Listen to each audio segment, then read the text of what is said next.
복음의 능력과 삼위운동. 바울이 십자가의 도가 멸망하는 자들에게는 미련한 것이요 구원을 받는 우리에게는 하나님의 능력이랍니다. 이거는 당시에 바울을 얘기하는 것이 아니고 오늘 저와 여러분들의 고백이 되어줘야 되고 우리에게 주신 하나님의 말씀인 줄로 믿습니다. 네. 십자가의 도가 멸망하는 자들에게는 미련한 것이지만 구원받는 우리에게는, 구원받은 나에게는 여러분 하나님의 능력이라는 거거든요. 십자가의 도라는 것은 뭐 다른 것 얘기하는 것 아닙니다. 문자적으로는 십자가의 말씀이라는 거예요. 십자가의 말씀. 십자가의 말씀이 무엇입니까? 복음인 거잖아요. 복음. 십자가의 말씀, 복음. 즉 예수 그리스도께서 십자가의 죽으심과 부활의 말씀. 그게 십자가의 말씀 아니겠어요? 자, 하나님께서 왜 예수님을 이 땅에 보내셨습니까? 저와 여러분 같은 죄인들 구원하시려고. 그러니까 인간의 몸으로 여러분 이 땅에 오셔서 3년의 공생의 기간을 보내시고 33세의 나이로 십자가를 지시고 물과 피를 다 쏟으시고 그거는 인간의 죄를 사하시기 위해서, 우리의 죄를 사하기 위해서, 우리의 죄를 깨끗하게 하기 위해서, 우리의 죄를 용서하기 위해서 십자가에서 모든 물과 피를 다 쏟으시고 죽으셨다. 그래서 여러분 예수님께서 이 땅에 왜 오셨는지 지난주에 우리가 11서 말씀을 통해서 분명히 한번 생각해 봤잖아요. 다 같이 읽어요. 시작! 자녀들은 혈과 육에 속하였음에 그도 또한 같은 모양으로 혈과 육을 지니심은 죽음을 통하여 죽음의 세력을 잡은 자 마귀를 멸하시며 또 죽기를 무서워함으로 한평생 매여 종로를 타는 모든 자들을 도와드려 하시미니 아멘. 바로 저와 여러분 같은 여러분 이런 사람, 죽음을 통해서 바로 십자가 구원의 말씀, 복음을 통해서 죽음의 세력을 잡은 자 마귀를 멸하시고 또 죽기를 무서워하면서 항상 두려워하고 걱정하고 근심하고 염려하면서 한평생 배워서 마귀의 밥이 되어서 여러분 질질 끌려다니고 붙잡혀 다니는 저와 여러분들을 자유케 하시고 해방시켜 주시고 놓아주시려고 예수님께서 오셨고 십자가에 죽으셨다는 거죠. 그러므로 이 십자가의 도, 십자가의 말씀, 복음은 여러분 멸망하는 자들에게는 미련한 것이다. 멸망하는 자들에게는 어리석은 것이다. 이렇게 어리석은 것. 왜 멸망하는 자들에게는 어리석은 것인가? 멸망하는 자들은 어리석다고 생각합니다. 십자가를 미련한 거라고 생각해. 어리석은 것이라고 생각해. 어떻게까지 이 세상에 왔던 그 한 사람이 십자가의 죽으심으로 인간을 구원할 수 있습니까? 그것도 보지도 못했는데 2000년 전에 오셨는데 십자가에 달려 죽으신 분이 구원자라고 얘기해요. 십자가에서 죽은 사건이 어떻게 사람을 구원하는 일이 되냐고 이야기하는 거죠. 왜? 십자가의 죽음은 그야말로 여러분 비참한 죽음입니다. 십자가의 죽음은 저주의 저주.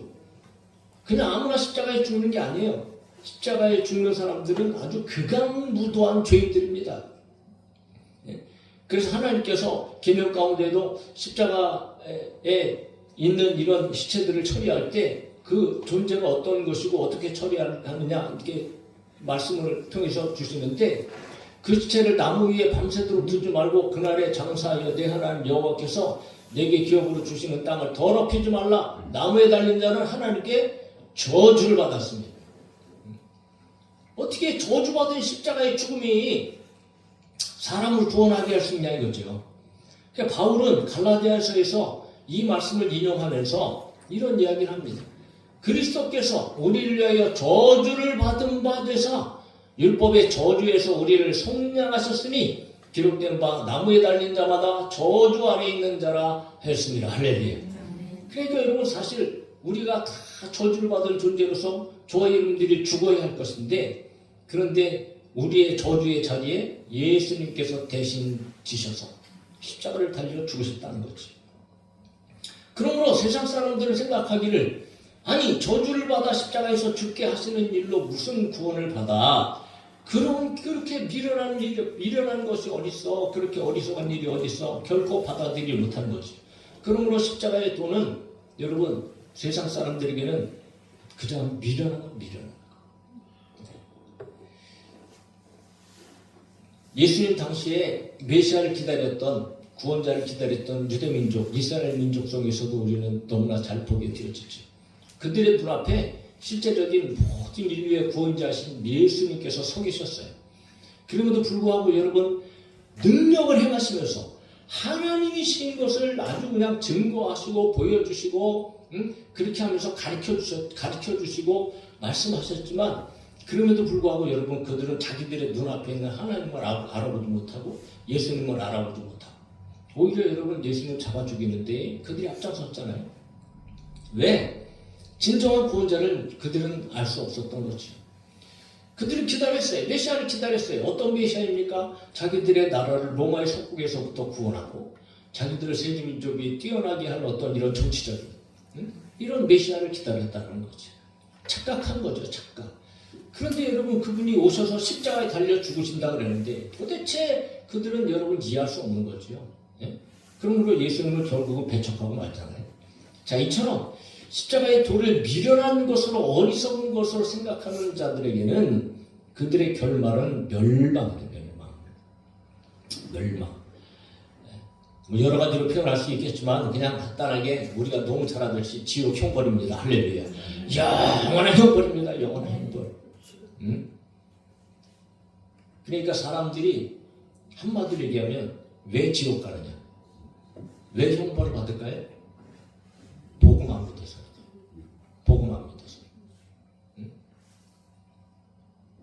오직 복음을 믿는 길만이 저희들이 구원받는 길이다. 그러므로 반대편으로 생각할 때 한편 구원을 받는 우리에게는 뭐라고요? 하나님의 능력이다. 따라합시다. 복음은 구원을 받는 우리에게는 하나님의 능력입니다. 다시 한번 복음은 구원을 받는 나에게는 하나님의 능력입니다. 할렐루야. 복음만큼 저런 큰 능력이 없어요. 십자가의 도가 멸망하는 자들에게는 미련한 것이지만 구원을 받는 저와 여러분들에게는 가장 큰 능력이다. 그러니까 십자가의 죽음, 이 복음이 구원을 받는 자에게는 구원을 받는 능력, 하나님의 능력이다. 바울은 뭘 얘기하려고 하고 있을까요? 오직 예수 그리스도만이 그리고 그분의 십자가만이 온 인류를 구원하는 길이다. 그것을 끊임없이 새로운 표현으로 다른 표현으로 강력하게 또 천명하고 있는 것이 오늘 이 한 절의 말씀인 거죠. 그러니까 구원을 받는 것도 뭐로 된다? 복음으로 된다. 심판을 받는 것도 이 조건이 뭐예요? 복음입니다. 구원을 받는 것도 복음이에요. 그러니까 그리스도의 십자가로 인해서 이루어지는 영원한 멸망과 영원한 구원이 아주 날카롭게 이 극명하게 복음으로 말미암아 대립되어지고 있단 말이죠. 그러니까 여러분 복음을 영접하지 않는 사람들은 얼마나 미련한 사람입니까? 그러나 복음을 영접하는 저와 여러분들은 하나님의 능력으로 말미암아 하나님의 자녀가 되어지고 저와 여러분들이 구원받게 된 줄로 믿습니다. 그러므로 십자가의 도는 구원받는 자들에게는 하나님의 능력이다. 복음은 구원의 능력, 즉 복음은 바로 능력입니다. 그래서 로마서 1장 16절에도 바울이 이런 얘기를 했잖아요. 내가 복음을 부끄러워하지 아니하노니 이 복음은 모든 믿는 자에게 구원을 주시는 하나님의 능력이라. 할렐루야. 부끄러워하지 않는다는 이 말을 왜 할까요? 예수님께서 얼마나 부끄럽게 수치스럽게 여러분 십자가에 달려 죽으셨어요. 예? 그러니까 여러분 어떻게 보면 너무 수치스럽고 창피하고 부끄러운 일이 아닐 수 없어요. 그러나 십자가에 달린 그 일은 오늘 우리가 알듯이 여러분 부끄러워할 일이 아닙니다. 구원을 얻는 길이 저희들을 구원하시는 길이 하나님의 능력이라는 거죠. 예? 그러므로 우리들은 언제나 어디서나 여러분 예수님을 부끄러워해서는 안 돼요. 우리의 삶 가운데 뭐 영적으로도 여러 가지를 생각할 수 있겠지만 뭐 그거를 설명하기보다는 오늘 이제 본문에 집중하면서 여러분 능력이라고 했어요. 능력 디나미스입니다. 디나미스 성경에서 이거는 어떤 신체적이거나 지적이거나 어떤 영적 능력을 포함한 총체적인 그런 능력을 지칭하는데 여기서 이 디나미스라는 말에서 이 다이너마이트라는 말이 이제 나오게 되어졌죠. 다이너마이트가 뭡니까? 여러분, 폭발력이 가장 큰 이 폭탄 아니겠어요? 폭발적인 힘을 얘기할 때 이 디나미스가 사용되어지는데, 근데 신약 성경에서는 이 전능함을 얘기할 때, 전능한 하나님의 능력을 얘기할 때 이 디나미스가 사용됩니다. 그러니까 인간의 구원이 여러분 인간의 말이나 인간의 지혜에 있지 아니하고 오직 복음의 능력, 하나님의 능력, 초월적인 하나님의 생명력을 갖는 힘에 있다는 것을 바울이 이야기하고 있다는 거죠. 그러므로 하나님의 능력이 바로 복음이다 말이에요. 자, 왜 복음을 능력이라고 표현하고 있을까요? 그건 이유가 있어요. 그만큼 이 복음의 힘은 강력하다. 어떤 강력한 힘을 가지고 있는가? 이 복음은 죄를 깨뜨려버리고, 불의를 무너뜨리고, 죄악된 영혼을 깨우고, 폭발적인 능력으로 하나님의 영광을 위하여 살아갈 수 있도록 하신단 말이에요. 그러므로 복음의 능력을 경험한 저와 여러분들은 전 인생의 변화가 일어나는 거예요. 변화가 일어날 수밖에 없어요. 할렐루야. 그러니까 복음을 정확하게 알고 복음을 믿고 복음 안에 들어와 있는 사람들은요, 이건 100%입니다. 100%. 저와 여러분들의 삶이 변할 수밖에 없어요. 네. 왜? 그동안은 죄인지도 모르고 살았지만 죄라는 것을 알게 하고 깨닫게 하시고, 오히려 죄를 미워하게 만들고, 죄를 밀어버리게 만들고, 죄를 버리게 만들고, 거룩함으로 여러분 옷 입고 살아갈 수 있도록 그렇게 복음의 능력을 통하여서 성령께서 역사해 주시잖아요. 네? 그러니까 여러분, 저와 여러분들은 이제는 복음의 능력으로 새로운 삶을 살아야 되는 것이 마땅한 삶인 거예요. 그래서 고린도후서 5장 17절에 얘기하잖아요. 같이 읽읍시다. 시작. 그런즉 누구든지 그리스도 안에 있으면 새로운 피조물이라. 이전 것은 지나갔으니 보라 새 것이 되었도다. 할렐루야. 옆에 계신 분하고 인사하세요. 당신은 새 것입니다. 맨날 흥것처럼 살지 말고, 응? 좀 새 것처럼 살아요. 새 것처럼. 아니, 새 것처럼 살아가는 게 아니고 새 것이 되었으니까 새 것으로 살면 되는 거예요. 그러니까 오늘 하나님의 능력인 복음으로, 이 복음의 능력으로, 십자가의 능력으로 오늘 저와 여러분들이 멸망에서 벗어나 구원을 받게 되어주고, 더 나아가서 전입경적인 삶의 변화가 일어났다는 사실을 우리는 믿어야 합니다. 할렐루야. 그러므로 이 복음의 은혜, 복음의 능력을 저와 여러분들이 헛되게 하지 말아야 돼요. 그래서 고린도후서에서도 바울이 그런 얘기를 하잖아요. 하나님의 은혜를 헛되이 하지 마라. 하나님의 은혜가 은혜되게 해야 되고, 하나님의 능력이 능력되게 해야 돼. 우리의 힘은 아니지만, 저와 여러분의 삶이 그런 중심을 가지고 마음을 가지고 하나님의 영광을 위하여 살아갈 수 있기를 주의 이름으로 축복합니다. 그런데 이 복음의 능력이요, 그냥 개인 구원에만 머물지 않아요. 왜? 능력이라고 얘기하잖아요. 복음은 사람을 바꾸는 거, 물론 1차적으로, 개인적으로 1대1로 복음의 능력을 사람을 뒤집어 놓고 사람을 바꾸지요. 그런 능력도 가지고 있지만, 그러나 그 바뀌어진 사람을 통하여서 나라도 바꾸고, 가정도 바꾸고, 이게 복음의 능력이라는 거예요. 응? 바꾸는 능력을 가지고 있는 것이 능력이에요. 복음의 능력이라는 복음의 능력. 오늘 여러분 3월 1일 있잖아요. 3월 1일. 우리가 반드시 기억해야 되고, 지금까지도 기억해야 되겠지만 앞으로 우리 대대로 우리 자손들에게도 기억해야 될 날 아닙니까? 3월 1일. 얼마나 귀한 날입니까? 1919년 3.1운동, 올해가 몇 주년이에요? 107주년 아닙니까? 107주년. 벌써 107주년이라고. 100년이 넘었는데도 여전히 여러분, 우리는 민족 의식 가운데 이게 생생하게 오고 오는 모든 자손들에게 끊임없이 가르쳐야 될 역사적 아주 중요한 그런 사건이 나는 거죠. 그런데 이 3.1운동이 단순하게 독립운동, 물론 맞죠. 큰 그림에 의해서는. 그런데 이 3.1 만세운동은 복음으로 폭발한 거대한 영적 투쟁운동이었다. 1884년에 선교사들이 들어와서 이 땅에 순교의 피를 뿌리고 복음이 이제 전해지면서, 그러므로 이 복음으로 말미암아 이 조선 땅, 이 불모지 같은 정말 못 살고 선교사들에게 편지를 보면 이건 뭐 도저히 복음을 받아들일 수 없는 그런 미개인과 같은 조선 땅이라고 그렇게 이야기를 하는데, 그런 땅에 복음이 들어오니까 민초들을 깨우고 백성들을 깨우는 역할을 했다는 거지. 그러나 1910년에 우리는 국권을 상실했잖아요. 합병이 되면서. 네. 그러나 복음으로 깨어있던 사람들은 나라를 되찾기 위해서 종교와 교파를 초월해서 뜻을 모았어요.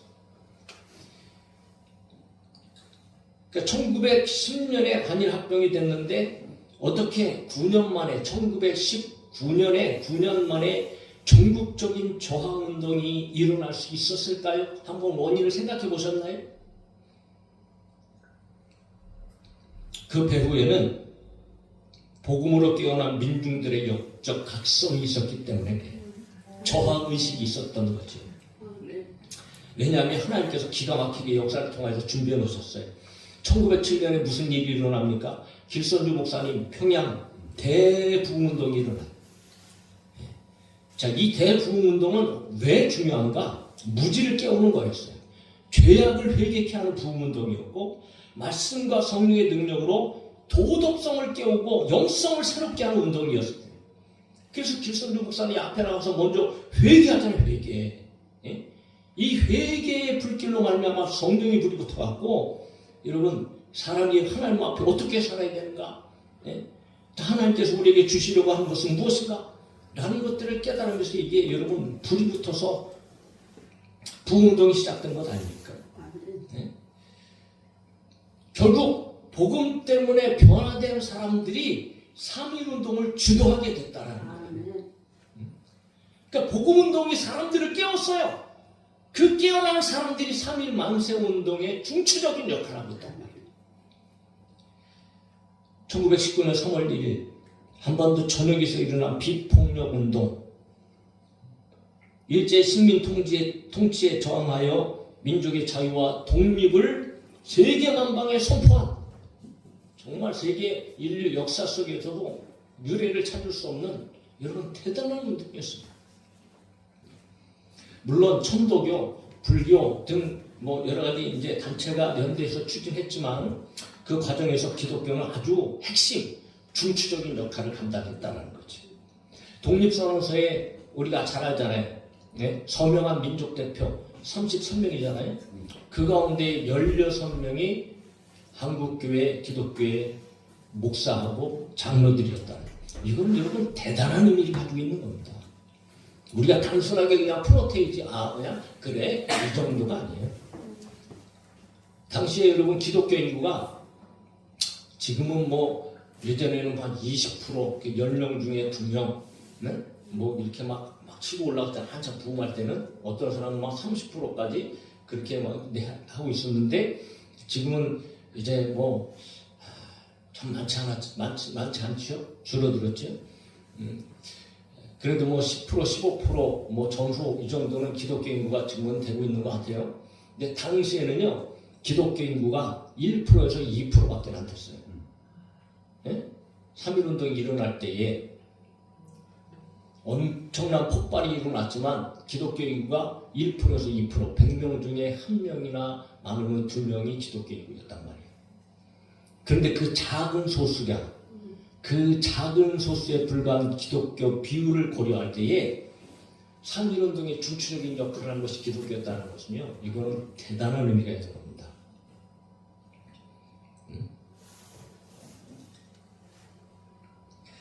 전국적인 확산의 동력이 어디서부터 나왔는가? 기독교예요, 기독교. 전국적인 교회 조직망, 통신망을 통해서 독립선언서가 배포되어졌고 시위 확산에 굉장히 큰 기여를 했단 말이에요. 그래서 만세운동의 이 핵심 거점이 되었던 것이 바로 어디입니까? 교회예요, 교회. 그리고 기독교 학교였습니다. 그리고 많은 지역에서 기독교인들이 시위를 주도했습니다. 3월 1일날 서울 외에 만세운동이 일어난 곳이 7곳입니다. 7곳. 동시다발적으로 전국적으로 7곳에서 일어났지요. 대부분이 기독교계를 중심으로 전개되었고 의주와 평양에서는 목사들이 앞장서서 시위를 주동했다. 비폭력 평화정신으로 말미암아 여러분 이 비폭력 평화주의는 기독교 정신에서 큰 영향을 끼치죠. 기독교는 여러분 폭력적인 것이 아닙니다. 비폭력입니다. 항상 사랑과 정의와 공의와 그것이 기독교의 핵심 아닙니까? 그러므로 많은 희생자들이 나오게 되어질 수밖에 없었죠. 기독교의 일제 탄압으로 희생되었고 교회와 학교가 파괴되고 많은 아픔을 겪었죠. 조선 총독부의 기록에 따르면 3.1 만세운동에 적극 가담한 종교인 3.1 만세운동에 가담한 종교인이 3,576명이었다네. 아주 그냥 이것까지도 다 조사해 놓은 거예요. 그런데 그 3,576명 중에서 만세운동에 적극 가담한 종교인이 3,576명인데 그 가운데 기독교인이 1,979명. 뭐 기가 막히게 이런 것까지 다 조사를 해놨더라. 특히 가장 많은 교단이 우리 장로교 교인이 1,440명. 물론 우리가 뭐 우월감을 가지자, 뭐 교단적으로 기독교가 이렇게 뭐 이렇게 하려고 여러분 이야기하는 건 아니지만, 그러나 큰 의미를 가지고 있는 것은 분명하다는 거지. 자, 이처럼 3.1 만세운동에 적극적으로 참여한 배경에는요, 깊은 신앙적 동기가 있었다는 거지. 복음의 능력이 작용했다는 거예요. 왜? 복음에는 하나님의 주권이 있고 인간 존엄이 나타나기 때문이에요. 성경적 가르침 아닙니까? 모든 인간은 하나님의 형상대로 지금 받았기에 존엄하죠. 할렐루야. 그 어떤 세력도 인간의 자유와 권리를 억압할 수는 없습니다. 그것이 기독교 신념이에요. 그런데 일제는 어떻게 합니까? 강압적인 식민 통치, 그리고 하나님의 창조 질서와 인간 존엄성을 침해. 그러므로 기독교인들은 저항할 수밖에 없는 거죠. 이거는 신앙적 의무입니다. 당연히 해야 할 일이에요. 그러나 그런 시위를 하면서도 기독교적인 이 마인드를 가지고 평화를 추구하는, 자유, 정의, 평화의 가치를 추구하면서 불의한 권력에 맞서 약자를 보호하고 압제받는 이들에게 자유를 선포하는 이 기독교적인 이 지식으로, 관점으로, 그 마인드로 여러분 3.1운동을 우리가 주도했다라는 거지. 더 나아가서 여러분 그 안에는 또 어떤 의미의 일들이 있냐 하면 하나님 나라에 대한 소망이 그 운동 가운데도 있었다. 그걸 어떻게 알게 되었냐 하면요, 3.1 독립선언서에 무슨 내용이 기록되어져 있냐면 3.1 독립선언서에 이런 내용이 기록되어 있어요. 새로운 세계가 눈앞에 펼쳐졌도다. 위력의 시대가 가고 도의의 시대가 왔도다 라고 표현되어 있어요. 독립선언서에. 여러분 이 내용을 이렇게 한번 잘 생각해 보면 이제 구시대가 가고 새시대가 왔다는 것 아닙니까? 이 내용이 어디서부터 왔을 것 같아요? 계시록이에요. 계시록. 보라, 새 하늘과 새 땅이 왔도다 라고 하는 계시록의 그 정신, 계시록의 그 내용, 그것을 인용하여서 이 글이 기록되어져 있다는 거예요. 그러니까 새로운 나라에 대한 기독교적인 이상, 소망, 그것은 뭐 영원한 하나님의 나라이지만 이 땅 가운데도, 이 민족 가운데도 새로운 시대, 새로운 나라, 자유가 있고, 그리고 모든 사람들이 존중을 받으며 인권을 가지고 살아가는 나라가 도래할 것이다 라고 하는 소망을 가지고 여러분 그들이 3.1운동에 참여했다라는 거예요. 대단한 가치가 있는 거죠. 그러므로 무엇보다도 이들 안에는 이 신앙의 자유, 인간 존중, 그리고 무엇보다 그 신앙의 자유. 왜냐하면 일제가 여러분 가장 핍박했던 곳이 어디입니까? 기독교입니다. 기독교. 예배를 방해하고 설교를 제재하고 종교적인 자유를 완전히 박탈해버리잖아요. 그래서 105임 사건이 나타나고 사립학교를 아주 그냥 통째로 개정을 해버립니다. 학교의 성경 공부를 다 금지하고 체포를 금지하고 선교를 방해하고 이러한 종교 탄압이 어찌 여러분 이 믿음의 사람들로서 가만히 있을 수 있었겠습니까? 신앙의 자유를 위해서 여러분 지키는 항거가 필요했다는 거죠. 그러므로 이 신앙과 민족의식과 아주 기가 막히게 결합이 되어져요. 그러니까 비기독교 국가로부터 식민 통치하에 있었기 때문에 오히려 또 그 안에서 핍박과 또 억압을 받으니까 기독교적인 말씀 안에서의 진정한 자유, 이것이 민족 독립, 민족의 자유와 아주 밀접하게 잘 어우러지면서 하나가 되어져서 민족의식과 결합이 된 거예요. 그러므로 여러분 3.1운동이 폭발같이 일어났다는 거죠. 이 3.1운동 가운데에 늘 언제나 역사 속에서도 3.1운동 하면 딱 떠오르는 인물. 그렇죠. 유관순 누나. 예전에 우리가 그렇게 배웠잖아요. 유관순 누나. 지금은 뭐 할머니도 그런 할머니가 없죠. 응? 유관순 열사라고 그러죠. 유관순 열사. 일제강점기 3.1 만세운동을 주동한 사람들이 한 사람 아닙니까? 한국의 독립과 인권운동을 상징하는 인물입니다. 그 누구도 유관순 누나를 알지 못한 사람이 없지. 1902년 12월 충청남도 목천군에서 태어났어요. 그리고 1920년에 순교했습니다. 몇 년 살았어요? 18년 살았어요. 18년. 유관순 열사의 집안은요, 개신교 집안입니다. 이미 할아버지부터 아버지까지 기독교 집안입니다. 거기서 기독교적인 분위기 속에서 교육을 받고 유관순 열사가 살았습니다. 이 아버지가 어떤 일을 했냐면요, 사회개혁, 부녀자 계몽, 교육사업을 통해서 자주독립의 길을 찾고자 옹호하고 운영에 참여하는 등 자녀교육에 굉장히 힘썼던 사람입니다. 그러니까 그런 집안에서 그런 교육을 받은 유관순의 생각에는 그 마음과 마인드와 그 믿음에는 어떤 것이 있었을까요? 뭐 얼마든지 짐작할 수 있겠지. 그래서 유관순 열사가 1916년에 선교사의 추천으로 이화학당에 이제 들어가게 됩니다. 이화학당은 기독교 학교 대표적인 여러분 기독교 학교 아닙니까? 그리고 신학문을 배우면서 의식을 깨죠. 그리고 1919년 3월 1일 서울에서 일어난 만세 시위에 참여하게 되었습니다. 그런데 붙잡혔다가 곧 이제 석방이 되어져요. 그리고 나서 전국적으로 휴교령이 내려지고 고향인 천안으로 돌아오게 되어집니다. 고향에 돌아와서 한 일은 그 고향 사람들에게 서울의 독립운동을 소식을 전하고, 그리고 주도적으로 한 달 후에 1919년 4월 1일 그 유명한 병천시장에서의 아운의 독립 만세운동을 주도합니다. 제일 앞장섰어요.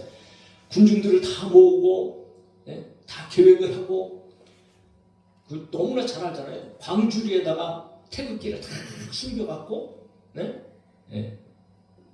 그 시장에서 사람들을 집결한 상황에서 다 정돈을 시키고 태극기를 일일이 다 나눠주면서 행렬의 성봉에 서서 대한독립 만세를 외쳤어요. 결국은 만세운동 주도 혐의로 일제에 의해서 체포가 됐지요. 공주지방법원에서 징역형을 선고받고, 마지막으로는 서대문 형무소에서 추억을 하는데, 옥중에서도 만세운동을 그렇게 펼쳤다고. 옥중에서도 대한독립 만세를 불어 외쳤던 유관순 열사. 끊임없는 고문, 그리고 결국은 고문과 더불어 영양실조로 18세 어린 나이로 1920년 9월 28일에 순국하게 되었습니다. 그러니까 이 유관순 열사의 이 감옥에서 죽음은요, 굉장히 쇼킹한 거였어요. 세계가 주목하고 있던 상황이었거든요. 그러니까 일본은 일제는 언론에 알리지 않으려고 아주 은밀하게 장례를 조용하게 치르려 한다는 조건을 붙이면서 유관순 열사의 시신을 이화학당에 인도합니다. 그래서 1920년 10월 12일 이화학당으로 돌아온 시신은 학생들의 통곡 속에서 안치가 되어져요. 당시에 유관순 열사의 가족들마저도 이 독립운동에 다 합류해서 쫓기고 있는 상황에서 다 뿔뿔이 터졌습니다. 그래서 그 누구도 그 어떤 가족도 유관순 열사의 이 장례식에 참석하지 못할 정도.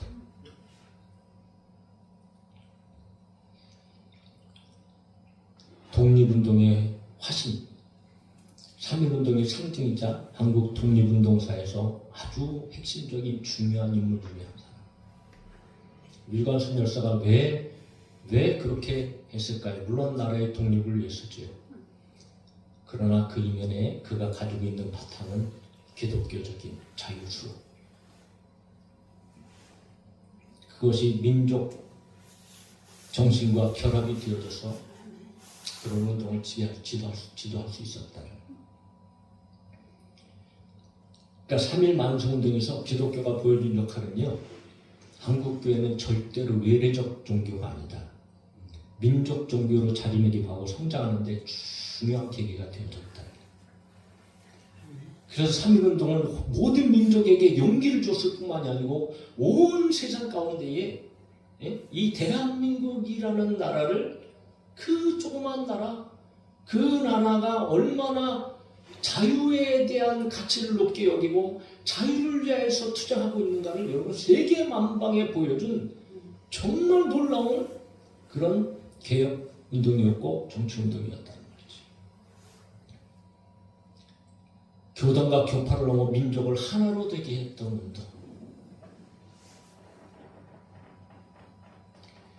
그래서 사실 이 3.1 운동 이후에 일제는 더 큰 압박을 강행하지요.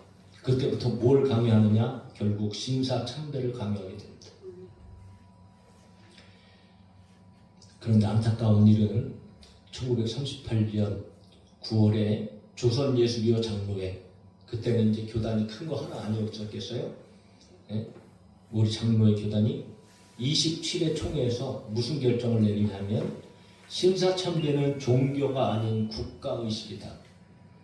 다시 말해서 심사참배하는 것은 우상을 섬기는 일이 아니다.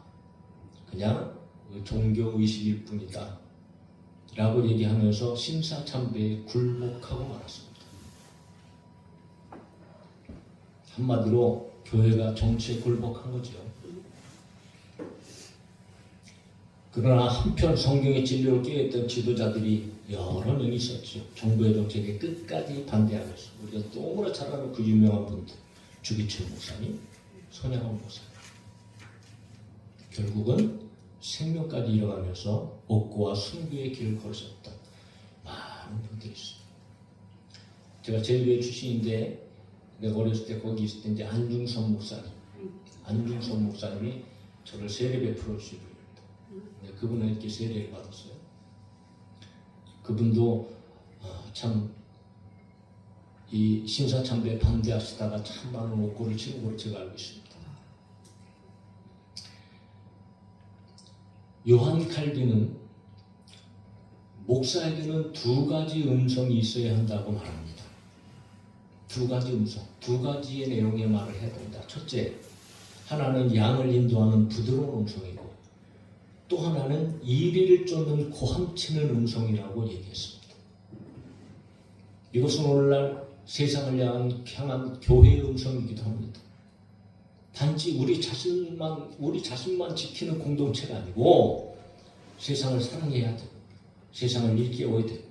하지만 세상에로부터 오는 모든 이 공격, 사단마귀의 공격, 그리고 정치적인 어떤 이런 공격 가운데에 교회는 성도들은 파수꾼의 역할을 해야 된다는 거죠.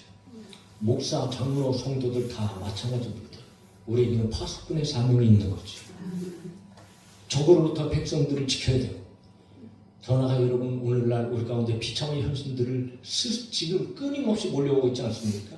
정부가 발의한 법들 도대체 비정상적이고 교회를 파괴하려는 치명적인 법들이 끊임없이 아예 교회를 폐쇄하자는 교회 폐쇄법까지 발의가 되었죠. 차별금지법, 좋게는 차별금지법이죠. 코에 걸면 코걸이, 귀에 걸면 귀걸이. 응? 사랑하는 성도 여러분, 저와 여러분들은 싸워야 됩니다. 교회를 무너뜨리는 사단, 마귀의 역사로부터, 그리고 그들의 역사를 통하여서 온갖 여러 가지 방법으로 정부의 어떤 정책들로부터 저와 여러분들은 나를 지켜야 되고, 교회를 지켜야 되고, 가정을 지켜야 되고, 이 나라 민족을 지켜야 되고, 그것이 오늘날 우리의 사명이기도 합니다. 그러니까 어떻게 보면 이 정치권에 흘러가는 모습들은 뭐 전체는 그런 것 아니지만 어떤 일면에 있어서는 일제 강점기 때처럼 이 종교를 탄압하려고 하는 이런 일들이 현 시대 가운데에 도저히 일어나고 있는 거예요. 종교와 정치는 분리되어져야 된다 라고 하는 거짓된 논리. 그러니까 종교에는 정치에 대해서 왈가왈부하지 말아라. 말이 됩니까? 종교는 국민 아닙니까? 잘못된 일에 잘못됐다고 얘기할 수 있어야 되고, 얘기할 수 있어야 되는 게 아니고 말하는 게 정상이고,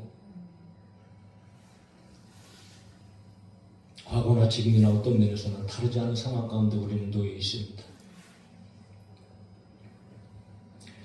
1938년에 3월달에 스코틀랜드에서 중요한 사건이 하나가 터집니다. 어떤 사건이냐면 언약도들의 신앙 고백과 순교의 사건이 터지는데 1938년입니다. 에딘버러 그레이 플레이어스 교회당 앞들에 성도들이 1200명이 모였습니다. 왜 모였는가? 그때의 교황인 찰스 1세. 찰스 1세가 뭘 선포하느냐면 짐은 자기죠. 국가에도 머리이고 교회에서도 머리다. 이걸 선포해버렸어요. 교황이 교회의 머리다. 국가의 머리다. 그러니까 내가 모든 것을 다 할 수 있다.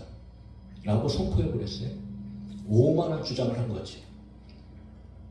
이 교황의 주장에 목사, 장로, 남자, 신사, 귀족, 하원 의원 등 1200명의 기독교 사람들이 우리는 장로교회의 전통을 따라 성경만이 신앙과 생활의 유일한 법칙이며 예수 그리스도만이 우리의 구주이며 교회의 머리다!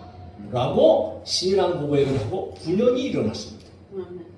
그리고 그 고백서에 예수 그리스도만이 교회의 머리시다! 라는 글자를 사람들이 다 피로 서명했습니다.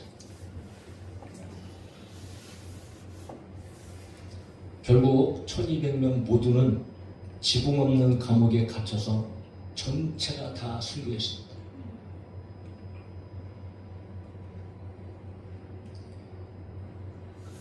오늘날 진정한 복음의 능력을 알고 복음의 능력으로 저 사람들이 해야 할 역할들을 한다면, 아니 복음의 능력을 알면 우리의 역할은 분명한 겁니다. 할렐루야. 우리의 역할은 우리가 해야 할 일은 당연한 거예요. 분명한 겁니다. 눈에 보이는 거예요.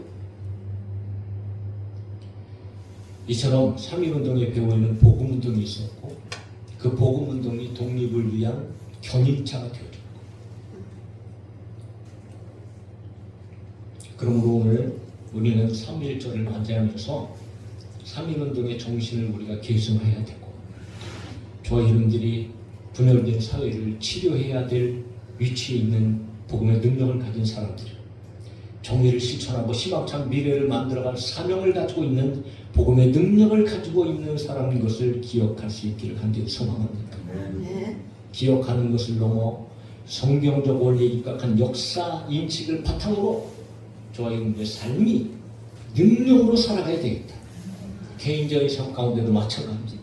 하나님의 능력이 십자가, 그 능력으로 우리가 살아간다면 복음으로 말미암아 저희들은 주님의 마음을 수원하게 될 수 있는, 우리 개인적으로도 악한 마귀 원수 마귀와 싸우고 죄와 싸우고 진리를 지키고 세상에서 내어 던지는 것이 아니고 세상에서 여러분 힘과 능력을 잃은 채 살아가는 것이 아니고 복음의 능력으로 세상을 변화시키고 복음의 능력으로 가정을 변화시키고 복음의 능력으로 지역사회에 놀라운 영향력이 있는 삶을 살아가야 할 줄로 믿습니다.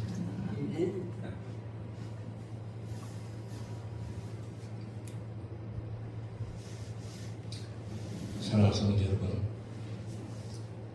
멸망받는 자들에게는 십자가의 도가 그만큼 미련한 것이었습니다.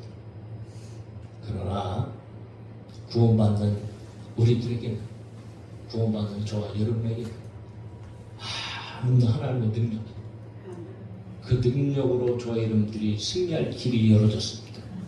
그 능력으로 자유함을 받았습니다. 그 능력으로 구원을 받았습니다. 그러므로 그 하나님의 능력을 헛되이하지 말고 복음의 능력으로 승리하며 살아가는 우리 모든 성도들이 되어줄 수 있기를 예수님의 이름으로 축복합니다. 아멘.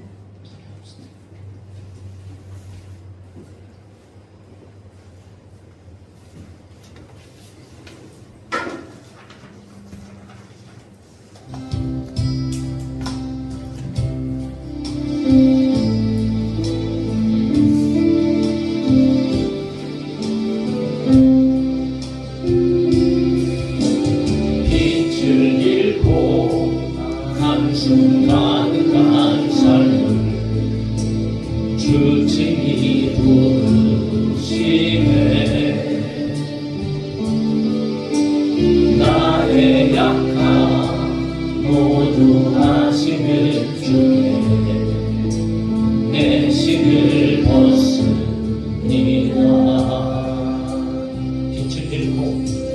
빛을 잃고 한숨 가득한 삶을 주님이 부르시네. 나의 약함 모두 아시는 주께 내 신을 벗습니다.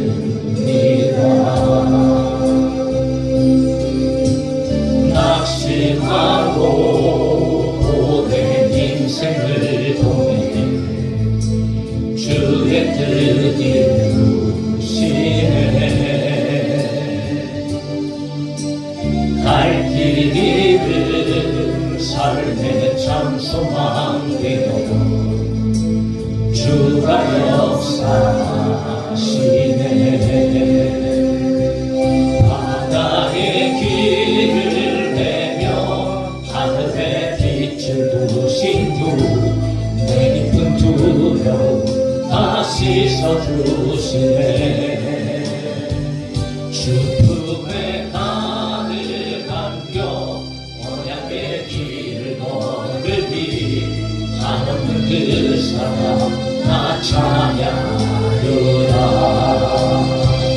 바다의 길을 내며 하늘의 빛을 두신 주 내 깊은 두려움 다 씻어주시네.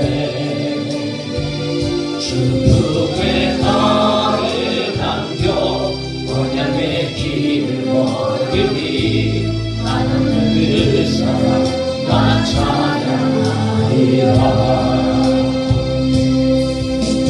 낙심한 자 다시 회복시키는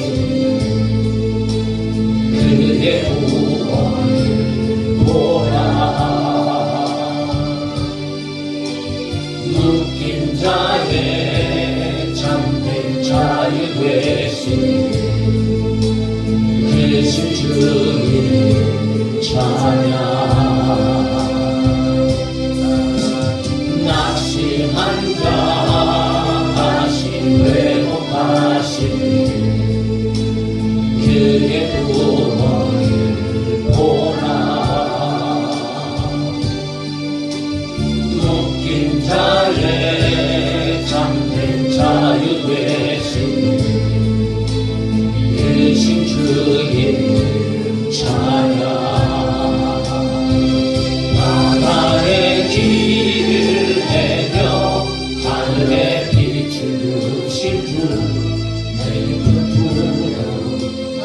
다시 써주시네. 죽음의 발을 남겨 언약의 길을 멀리 하늘 사랑 나 찬양하리라. 바다의 길을 내며 하늘의 빛을 주신 주 내 인주로 다시 써주시네. 주